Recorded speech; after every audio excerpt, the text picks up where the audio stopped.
Hey guys, Catherine here from Gastric Sleeve Diaries.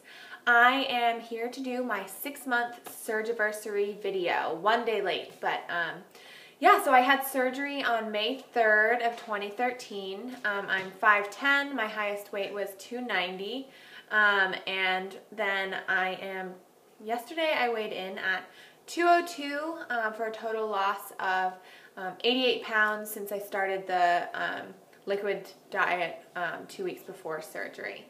So down to 202, total loss of 88. Feeling really happy with that. I was hoping to get into Wonderland. I'm 2 pounds away, but yeah, that's okay. So yeah, a few fun NSVs that have happened lately. I can now cross my legs, which is really, really fun. I was at a work orientation today, and the whole time I was like, cross my other leg, cross this leg, and it was really exciting. Also, towels now, our towels wrap all the way around me. I don't have like a big side wedge of skin, which is gross. What else? My husband can lift me up, which is fun. And yeah, just feeling like I've kind of come out of hiding. I felt like I hibernated for a couple of years. I didn't want anyone to see me. I didn't want to take pictures. I think I said in an earlier video, I felt like kind of a bystander to my life and that it was passing me by. And I'm really excited that as, you know, part of this journey, I've been able to reclaim my life and find my joy again and really feel present. And that's a real gift, I think. So a few things that I thought I'd talk today about, 6 pieces of advice that I have just from going through this journey for the last 6 months. And I'm trying to live by them. I don't always listen to my own advice, but I just thought it might be helpful. I know I found your videos like that helpful. So just a couple things that I am doing every day. I do take my vitamins. I take sublingual B12 and also 2 Flintstones vitamins with iron. So that's what we were prescribed. And I also stick with the protein first rule and getting in as much water as I can. So, all right, so I've taken some notes, so I may have to pause a few times and kind of look at them. So, piece of advice number 1 would be to just remember that everybody's journey is unique and different. And I find myself a lot of times comparing myself, looking at, okay, let me look at everybody's 3-month post-op videos and see if I am where I should be. And, oh, I've not lost enough weight. Or, so I think that can really plague us. And sometimes you feel competitive or you feel like you're not doing good enough job. So I think it's really important to remember that all of our bodies are so different. We're all starting at different heights. We're at different weights. Some of us will lose faster than others. Some of us will lose a little slower. Some people, you know, will kind of go like this, and some people will just move a little more slowly down. So that's one thing I've really tried to teach myself, is that I want to be inspired by other people's journeys. I don't want to compare, because it's not relative. And we all go through it differently. We all also have different instructions from our doctors about what we should be doing. So that's been really important for me to learn. And actually, it's been funny going to the groups at MGH, whereas, you know, in Weight Watchers, you say, oh, I lost 2 pounds this week, and everybody claps. But at the group that we have at the hospital, they never want you to say how much weight you've lost. That's not, they say, you know, that's not what it's all about. We don't want you sharing that. And it's kind of nice taking that out of the picture when you're talking about what you're eating and how you're feeling, that weight doesn't always have to come into it. So piece of advice number 2 would be to create an environment that programs you for success. So for me, that's really meant shopping for foods in my fridge that will be good for me to reach for when I'm hungry. So not suddenly realizing, oh, there's nothing in the fridge, or oh, there's only not so good for me snacks. Stocking the house at all times with high protein, good foods. Also, cooking on a Sunday night, having foods prepared for the week. You know you're going to eat. What are you going to be eating? That's been really key for me. Also, figuring out how mentally you can be supported. So for me, that's meant involving my friends and family in this journey to some extent, letting them know what I'm doing, chatting with them about it, feeling supported by them. You know, being on YouTube, that's been great. I've learned so much from you guys. So creating a support system in your house with food, but also mentally. I think that, you know, I don't really know anybody else in my life who's done this, so I've had to reach out to get to know people and find people who know what I'm going through. And I think that's really, really important.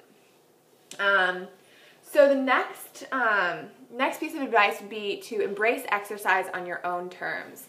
Now, I think I am a little different than some other people. It took me quite a long time to really feel like myself again. And I felt really pressured, again, comparing myself to other people that, oh, I'm not doing enough. I haven't started cardio. I'm not working out enough times a week, and really psyching myself out with that and not letting my body say, hey, I need to let this journey happen for my body as it happens for my body. And if I'm really tired and I can't do cardio for 40 minutes, that's okay. One day I will be able to, but maybe that moment isn't now. So that was important for me to realize. Also realizing that, you know, maybe I don't want to run. And I really pushed myself to, oh, you need to be doing the Couch to 5K, but I hate to run. I really hate it. So what I've started doing now is swimming for 45 minutes every morning and going to yoga class. And that's been awesome because I'm a great swimmer. I swam growing up. It burns a ton of calories. My muscles ache. I feel tired. And I don't hate it. So I think just creating an exercise plan that works for you and not feeling like you have to, you know, do what other people are doing necessarily. And, you know, I hope to maybe one day, maybe when I'm at my goal weight, do a little more running. But for now, swimming and yoga is key for me, and I'm going to stick to it. And I would definitely, my advice would be pre-op, if you can, try and do as much muscle building and weightlifting as you can. I did a few months beforehand. I was really focused on just lifting weights and building muscle. And funnily enough, when I went back to my personal trainer post-op, having lost, I think, about 50 pounds, my fat percentage was the same because I'd lost so much muscle. So I would definitely advise pre-ops to do that. And for the first, you know, once I was cleared for exercise, for the first 4 or 5 months, all I did was a couple of days a week, weightlifting consistently. And, you know, I tried to do my cardio. I struggled with it. Now I'm getting really into it with the swimming, but take it at your own pace. Honestly, I really think, and you know, some people's pace is a lot faster, but for me, that's what I found helpful. So my next piece of advice is just to be good to yourself. I think this is a really tough journey a lot of times, and to just be kind to yourself. And I really try and look back at pictures of me being, you know, more overweight, and I try to love that person in those pictures and not be disgusted by the former me, and just to be kind, just be kind to yourself. Give yourself a break when you mess up or you get off track. And I think when we come from a place of self-love, it really allows us to do a lot more than coming from a place where we hate ourselves and we're too tough on ourselves. And also, I am super glad that I did this. And if you're pre-op, know that you'll probably be totally terrified in the few days before surgery. And I honestly nearly pulled out. I nearly jumped off the table before they wheeled me into the operating room. I was so scared. So know that that might happen, and just, you know, be brave and just close your eyes and let it happen, because it's totally worth it. And yeah, tangent, sorry. Let's see. So next piece of advice would be listen to your body and trust your hunger cues. My nutritionist said, you know, one of the best things about this surgery is that it reconnects your brain and your stomach. So we're programmed originally to listen to our stomachs and say, oh, hey, yeah, I'll have a bite of that, but I'm actually full now. Or some days our hunger is a lot higher and we want to eat a lot more. And that when we diet and we stop listening to those hunger cues, we can't tell that we're hungry anymore. And so what this has really allowed me especially to do is tune into my hunger cues. And at MGH, they have the hunger trust food model where I'm not really counting. I'm doing protein first, but I'm just listening to when I'm hungry, and I stop when I'm full. And I find that every day my hunger is different. Some days I'm really quite hungry, some days I don't really want much. And that's been so empowering for me. So I would really encourage you to listen to your body. So yeah.